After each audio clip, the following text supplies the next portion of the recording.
السلام علیکم دوستو، کیسے ہیں آپ سب لوگ؟ امید کرتا ہوں آپ سب لوگ خیریت سے ہوں گے۔ دوستو، ہم حاضر ہیں آپ کی خدمت میں ایک یونانی کا بہترین نسخہ لے کر کے۔ آج ہم پیش کریں گے آپ کی خدمت میں رب سیب کے بارے میں جانکاری۔ تو دوستو، ویڈیو شروع کرنے سے پہلے آپ سے گزارش ہے کہ اگر ابھی تک آپ نے ہمارے چینل کو سبسکرائب نہیں کیا ہے تو فوراً ہی ہمارے چینل کو سبسکرائب کریں اور برابر والے گھنٹی کے بٹن کو ضرور دبا دیں تاکہ ہم چینل پر جو بھی ویڈیو اپلوڈ کریں وہ سب سے پہلے آپ کے پاس پہنچ سکے۔ تو آئیے دوستو، ویڈیو کو شروع کرتے ہیں۔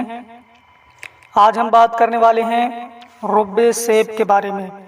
سب سے پہلے ہم بات کریں گے کہ رب سیب یہ کون کون سی بیماریوں کو دور کرتا ہے۔ رب سیب یہ مقوی اعضائے رئیسہ ہے، یعنی وائٹل آرگنز کو طاقت دینے کے لیے بہت بہترین ہے اور بہت اچھی دوا ہے، جو کہ دل اور دماغ اور لیور کو طاقت دیتا ہے، معدے کو طاقت دیتا ہے، اور جسم میں اعضائے رئیسہ کی کمزوری ہونے کی وجہ سے جو بدلاؤ پیدا ہوتے ہیں یا جو بیماریاں بڑھ جاتی ہیں ان کو روکنے کے لیے رب سیب ایک اہم رول ادا کرتا ہے اور بہت بہترین دوا ہے۔ اس کے استعمال سے اعضائے رئیسہ کی کمزوری کو دور کیا جا سکتا ہے، اور جن لوگوں کا معدہ کمزور ہو چکا ہے، معدے کی کمزوری کی وجہ سے گیس کی شکایت ہو، تیزابیت کی شکایت ہو، بد ہضمی کی شکایت ہو، یا جو اور بیماریاں ہوتی ہیں معدے کی خرابی کی وجہ سے، ان تمام کو دور کرنے کے لیے رب سیب کا استعمال کیا جاتا ہے اور معدے کو طاقتور بنایا جاتا ہے۔ اور معدے کے منہ پر جو فضلات گرتے ہیں ان کو روکنے کے لیے بھی رب سیب بہترین رول ادا کرتا ہے۔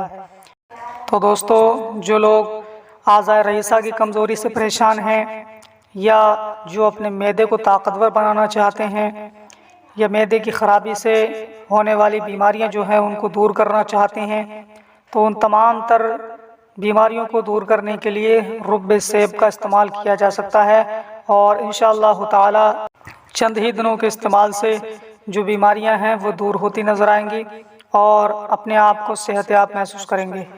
تو دوستو، یہ تھی آج کی جانکاری رب سیب کے تعلق سے جو ہم نے آپ کی خدمت میں پیش کی۔ امید کرتے ہیں یہ ویڈیو آپ کو پسند آئی ہوگی۔ ویڈیو کو زیادہ سے زیادہ شیئر کیجیے، لائک کیجیے، اور اگر ابھی تک آپ نے ہمارے چینل کو سبسکرائب نہیں کیا ہے تو فوراً ہی ہمارے چینل کو سبسکرائب کر لیں اور برابر والے گھنٹی کے بٹن کو بھی ضرور دبا دیں تاکہ ہم چینل پر جو بھی ویڈیو اپلوڈ کریں وہ سب سے پہلے آپ کے پاس پہنچ سکے۔ تو دوستو، آج کے لیے بس اتنا ہی، ملتے ہیں اگلی نئی ویڈیو میں، تب تک کے لیے اللہ حافظ۔